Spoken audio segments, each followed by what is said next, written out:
communicate through this cosmic web, but they actually travel through it from star to star. Therefore, when we detonated these devices, we sent out a signal saying not only are we at a certain level of advancement, but we're not at a certain level of advancement spiritually. During routine photo reconnaissance missions over Oregon, RF-4 jets spotted and took photographs of a huge carving in the desert over 1,000 feet across. How would somebody do this? It's incredibly time-consuming. A lot of expertise involved, had to take a long period of time and maybe a lot of money. From point to point is exactly 11.5 degrees. Exactly. And the outer ones, they're exactly 23 degrees apart. Exactly. No variation. No variation. And there's something else puzzling here, something that you do not see. You do not see tire tracks, the kind of tracks that might be made by a tractor or a plow. No tire tracks and no footprints.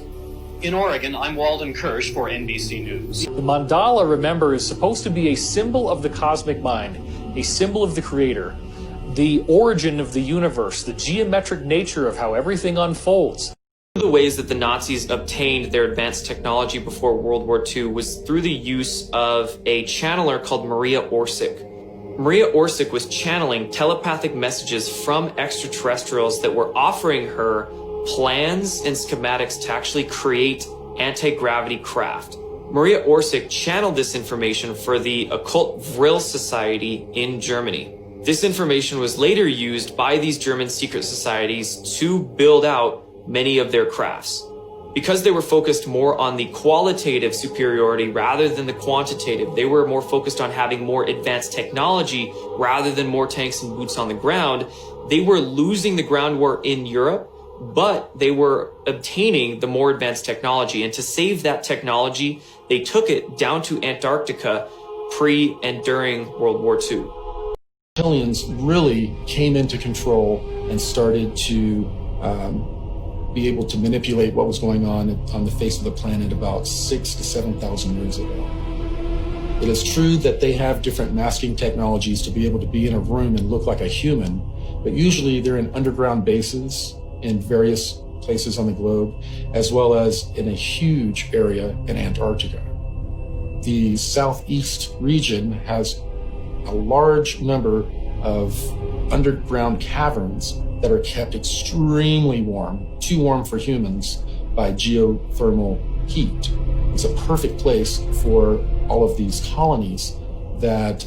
Everything we learn in the establishment-controlled education systems is specifically designed to program our minds away from the truth. Physics is wrong. Medicine is wrong. History is wrong. Everything we are taught in textbooks is mainly wrong. And this is done purposefully so we don't understand how to move our bodies, how to feed our bodies, what really happened in the past, what technology can really do these days. All of these things, if we learn them, would help us empower ourselves, would help us actually understand what's really going on with our reality. Complex, back when they were testing a lot of the technology that they had received from the Nazis after World War II, as well as from ETs. When they were doing proof of concept testing, they had attached this technology to a regular submarine, and then they flew it out of our atmosphere. That was the first time that they were really able to fly a vessel out of our atmosphere using electrogravitic technology.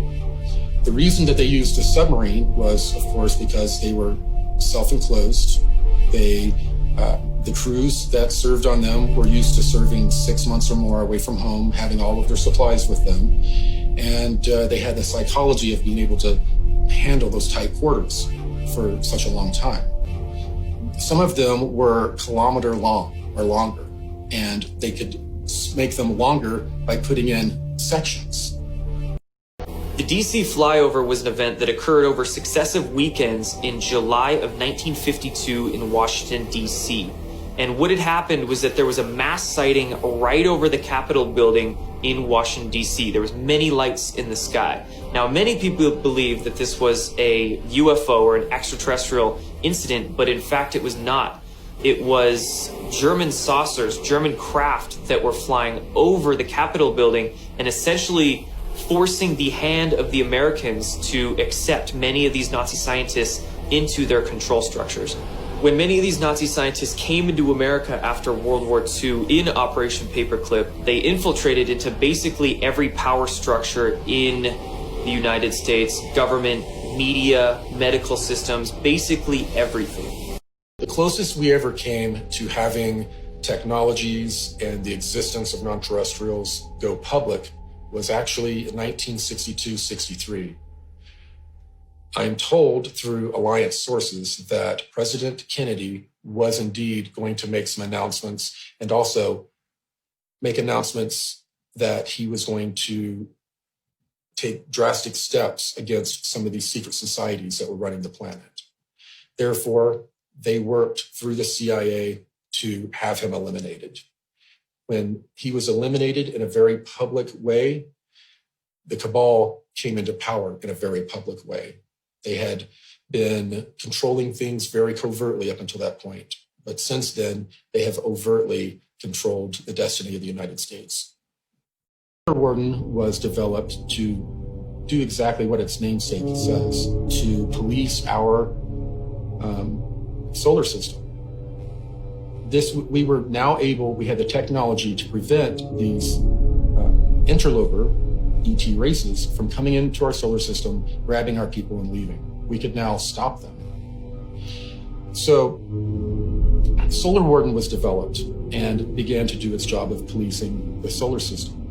At the same time, we had in the interplanetary corporate conglomerate, which is made up of all of these military industrial complex corporations, we have all of these other programs that are developing technology at the same time and are developing much, much more advanced technologies. So advanced, in fact, that there are ET races that come here to trade for our technology.